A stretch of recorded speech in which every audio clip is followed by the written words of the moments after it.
Hello, I'm Eric. On this channel, I talk about experiences while you're incarcerated. I was incarcerated for 11 years, from the time I was 17 to the time I was 28. In this video, I'm going to talk about what it was like to be in county jail with a bunch of adults when I was 17. I was adjudicated, I was facing attempted murder charges, I was looking at facing the rest of my life in prison. I talked about that in a couple of other videos, so if you're interested, I'll put a thing up so you can go watch that. If you haven't already, be sure to like and subscribe. I'm, I'm not trying to get rich, but this will tell YouTube that this is relevant content and other people need to see it. Which, there's people that are on their way to prison. There's people that are getting out of prison. Hopefully, these videos can help them in some way. These are not for entertainment purposes for the most part. I have a couple videos on this channel that are kind of entertainment driven. However, by and large, I do videos talking about what it's like in jail, what it's like in prison, what it's like trying to reintegrate with society once I got out. So, without further ado, let's get into this. So, county jail, what had happened up to this point?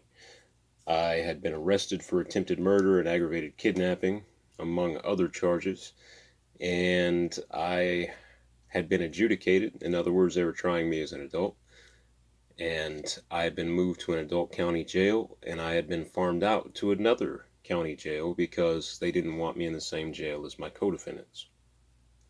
They stuck me in a holding tank, which was essentially an observation cell, where I spent about 48 hours. So what happened after that? Well, from the holding tank, they put me in a pod. They put me in what's called a max security pod, or an ag pod, or a felony pod is what they call it in other county jails. Basically, this is where you go if you have a serious crime.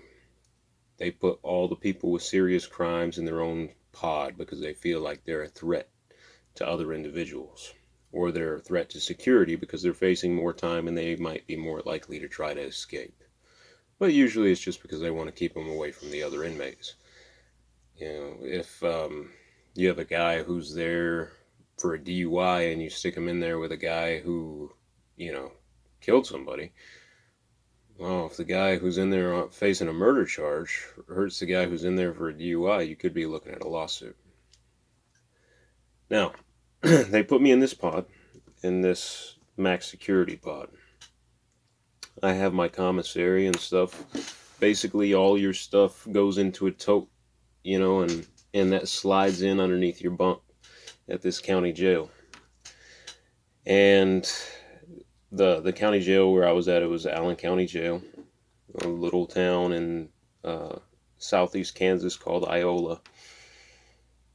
And they bring me in there, and the cell that I was supposed to go to was on the top run, so it was upstairs. So I walk in the pod, and it looked very clean, very clinical, very institutional. Bright fluorescent lights, concrete walls on 3 sides. On the side furthest from the cells, you had a wall of mirrored glass where the people in the control room could watch you. You also had a camera at the front of the pod. So, you walk in there and it feels very sterile.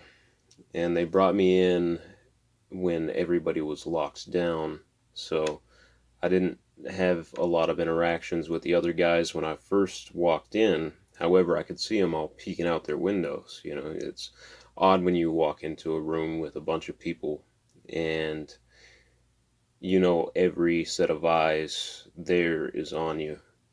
And it's kind of like that when you walk into any new facility. Everybody knows you're the new guy. But in this circumstance, not only was I the new guy, I was the young guy. I was a 17-year-old kid. Of course, I was kind of a big kid, so I didn't feel like I looked like prey or anything like that. Before I go any farther, words to live by: don't be a prick. So I go up to the cell they told me I was going to, and there was a guy in there named Ramon. He would become my cellmate. He was on the bottom bunk. I put my blankets and stuff up on the top bunk and slid my tote underneath the bed. Ramon and I hit it off. He was kind of a short, stocky, muscled up black guy. Very nice. We got along very well. I forget exactly what he was there for. I think he robbed someone or something like that, although I'm not sure. I've had so many cellies over the years. It's really, really hard to keep them all straight as far as who did what. But we got along great. We exchanged paperwork because that's what you do when you first get a new cellie. Usually you want to know what he's in for, and you want him to know that you're not in there for anything weird. So we did that, and we had a cup of coffee and shared some canteen and stuff, and it was all good. I had my canteen from Anderson County Jail before I got transferred. That had come with me. And we just hit it off. And the county jail there was kind of horrible. You know, it was very sterile. The lights were on timers, so the lights in your cell went off at a certain time every night, and they didn't go off completely. They just kind of dimmed, and they would go off at a certain time, and they would come back on at a certain time. So every morning, you know, around 7:30, you had this real bright fluorescent light shining in your eyes, which kind of sucked.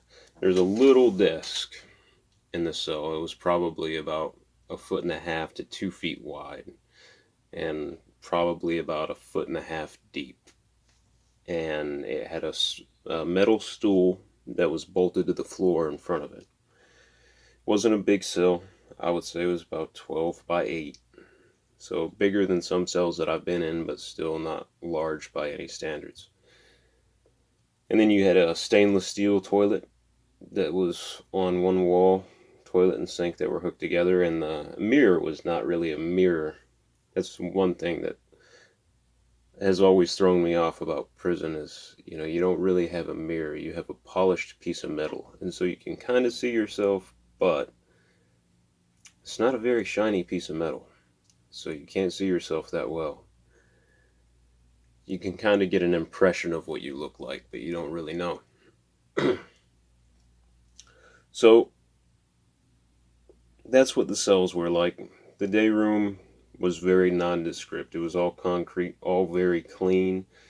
There were about 3 stainless steel tables in the day room with stools affixed to them out in the day room, and they were all bolted to the floor.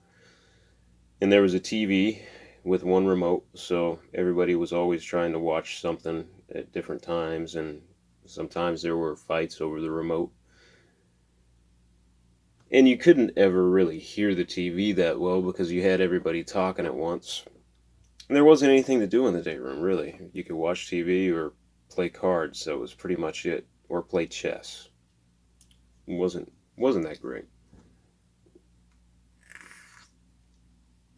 Especially considering that a lot of guys had been there for, you know, a couple years. One guy had been there for 2 years. It's a long time to be in county jail. Which you're not supposed to be in a jail that long. You have the right to a speedy trial, so they're not supposed to hold you in county jail for years, but it happens. So, because everything is concrete, like there was no windows in the wall, and you know, you couldn't really see outside. You had a skylight, and then the windows that were on the one wall were mirrored glass, and they faced the interior of the building, so you couldn't see outside. And that jail was climate controlled, so you had no sense of the time of day aside from changing the channel over to the TV guide channel, and then you could see what time it was. You know, so you kind of had a clue of what time of day it was based on when they brought you your lunch and breakfast and stuff, but not a very good sense of things. It was very disorienting. You know, humans have a natural rhythm, a circadian rhythm, and when you can't see the light outside very well, or everything's just the same level of light all the time. The lights didn't really go off at night. They kind of dimmed. The light during the day stayed at the same brightness all day. You didn't really have a good sense of time, and it messed with your body's natural rhythms. You kind of felt like a zombie, or maybe that was just me. I don't know. They had me on a lot of medications. They thought that I was crazy, so I was on a lot of different mental health medications. And they would play with my medications, like they would increase it, they would decrease it. And they had me on some medications that acted like stimulants, and then they had me on another group of medications that were like tranquilizers, and they gave them to me at the same time, and it was horrible on my mind. It was not cool. It got to the point where I was having really bad muscle spasms. Like the dosage of my medication was really, really high. They felt like I was dangerous, and they wanted me to be very sedated. And so, like I said, I would have muscle twitches. My face would spasm. My hands would shake really bad. I couldn't even hold a hand of cards if I were to play rummy or something like that, or poker. I couldn't even hold the cards in my hand very well because my hands would shake so bad. And I slept a lot. I did a lot of push-ups, and I read a lot of books. They had Westerns and romance novels were the only books they had in their library. About 2 or 3 times a week, they would call in the afternoon. They would call library, and you could go to the library and check out a book. They would open the front pod doors, and you could, but they would escort you to the library. And they didn't have a good selection of books because all the books there had been donated by a thrift shop in the area. So basically, these were books that weren't selling at the thrift store, and so the thrift store wanted to donate them to the jail so they would not be thrown away. They would at least be read by somebody. That said, I appreciate them donating the books, but they were very bad books. I would have preferred books that were on self-help or something like that, something that could help me psychologically, because you got to remember, at this point, I'm looking at spending the rest of my life in prison. My lawyer would come up periodically and tell me about, how screwed I was. He said, they have you cut and dry. There's no point in fighting this. You're going to spend a really long time in prison, probably the rest of your life behind bars. That's not something you want to hear when you're 17. I'd lost everything. There was no chance of education. There was no chance of seeing my family again on the outside of an institution. There was no chance of doing something with my life at that point. The walls that I was looking at and the mirrored glass was a metaphor for what the rest of my life would be. It might not, that's what I was going to be staring at for the rest of my life. It might not be the exact same facility, but in a nutshell, that's what it was.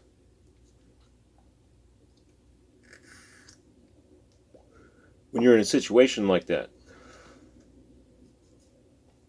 it's hard to have hope for the future, and I had none, and I hated the world.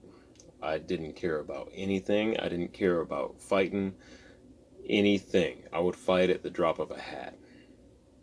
I did not care. I didn't care about officers. I didn't like officers. I didn't care about people that pissed me off. And slowly but surely, my health just continued to, my mental health continued to deteriorate. And they put me in with a new cellie. They took me out of the cell with Ramon because I made a huge canteen order. Because I had money when I first got locked up. I had money. And they thought that Ramon was extorting me. They thought that's why I made such a big canteen order, which he was not extorting me. I just liked to have a lot of food. I was a big kid. I worked out a lot. I needed to eat. And there was nothing else to do. That's how a lot of people get to be overweight. They don't have anything else to do, so they pass the time by eating. And that's kind of what I was doing. I was putting on a lot of weight. I was eating a lot. So I put in a big canteen order. They thought that Ramon was extorting me. They moved me in with another guy. His name was Ronnie. He was huge. Big guy. Well over 6 foot tall. Probably closer to 6'3" or 6'4", I would say. Um, Huge arms. He'd done time in prison before. He's kind of a buff guy. And he had not only been in prison before, he'd been in prison gangs. He was kind of like a neo-Nazi type.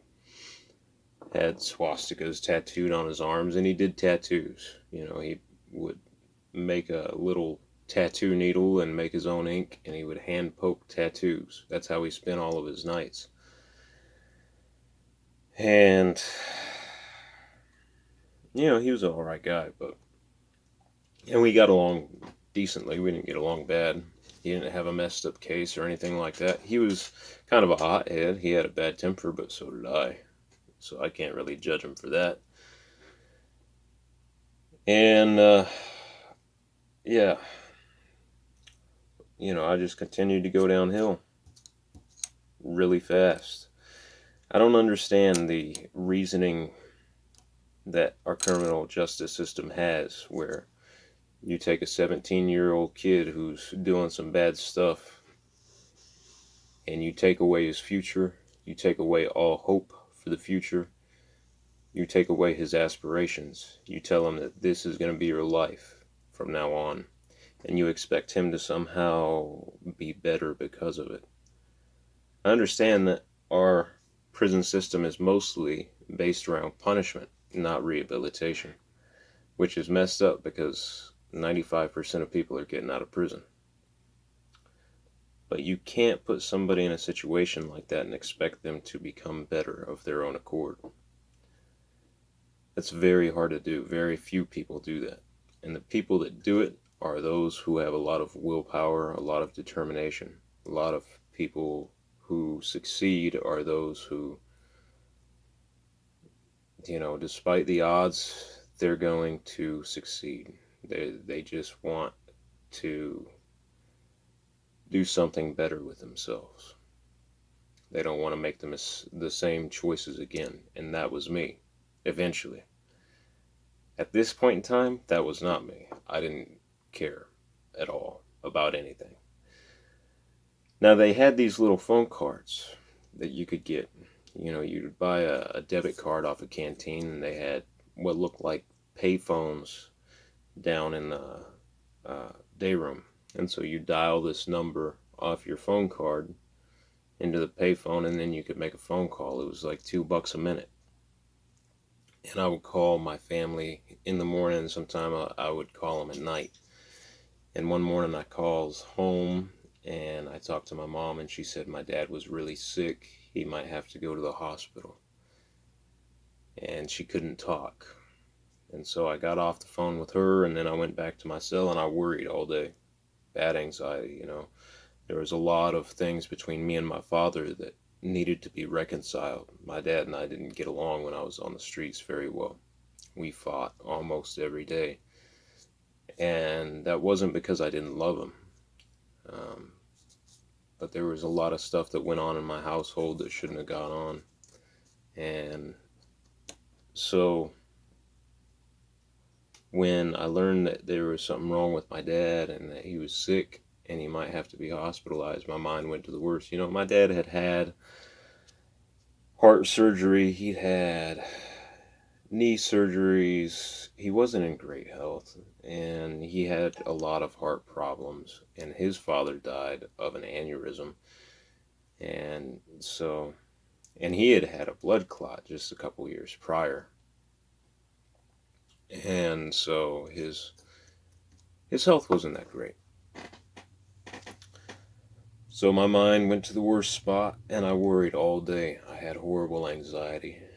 And that night when they let us out for day room again, I went to the phone and I tried to call home. and I couldn't reach anybody, and I couldn't reach anybody, and I couldn't reach anybody. I must have called 50 times, and I couldn't get through. And so I went and I hollered at the officers. I went over to the pod door and I hit the button and got them to talk to me on the intercom. I said, hey, I think something's wrong with my father. I think he's in the hospital. Is there any way you guys could bring me out and let me use a regular phone in the lobby? Because in the booking area, they had a regular phone that you didn't have to pay to use. And I wanted to call my sister and anyone else that I could try to get a hold of. And they said, well, no, we can't do that, but we'll call for you and see if we can't get a hold of somebody. And so I did that. And I waited on them, and I called and called again, and I went over and hit the intercom button again, and they were ignoring me, and I came back and I tried to call home a few more times and wasn't getting through, and I was losing it. I'd already lost everything. I had no future at this point. I had, I had an institutional existence to look forward to. That was basically it. So to lose the one person that was so important to me, for something bad to happen to my father, was just terrifying, especially with everything that was going on. My dad had been to prison before, and he was the one who was helping me. Whenever my lawyer would come up and tell me how bleak it looked, I would call my father, and he would tell me, it's going to be all right. It's going to be all right. We're going to get through this together. So the idea of losing him or something happening to him was a little bit more than I could handle. And so I went back up to my cell and I started punching the walls, or the wall, just one after another. Just kept punching the wall. Pretty soon, my hands broke. And shortly after that, my hands split open. And I kept punching. But then my hands were hurting so bad that I couldn't even make a fist. They were swollen so bad I couldn't make a fist. At that point, I started headbutting the wall. I headbutted the wall again and again, concrete wall. And then my head split open. My forehead split open. And so there I was, sitting there on the stool after I had exhausted myself. My hands were bleeding.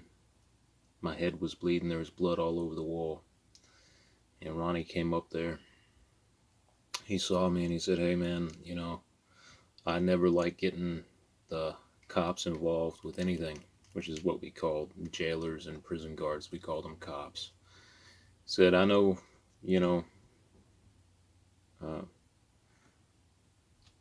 normally I don't want to get cops involved with anything, but you're in bad shape and I think you need to talk to somebody, And he said, you care if I have them come up here and look at you? I just said, okay. And so he got on the intercom and told the cops to come up to the cell. And they came up there, took a look at me, and saw me and saw the wall, and they took me out. They took me to an observation cell. They put me on suicide watch for 72 hours because they felt like I was a threat to myself and others. And they had a psychiatrist come see me. And the psychiatrist decided that I needed to have a hearing for an involuntary commitment.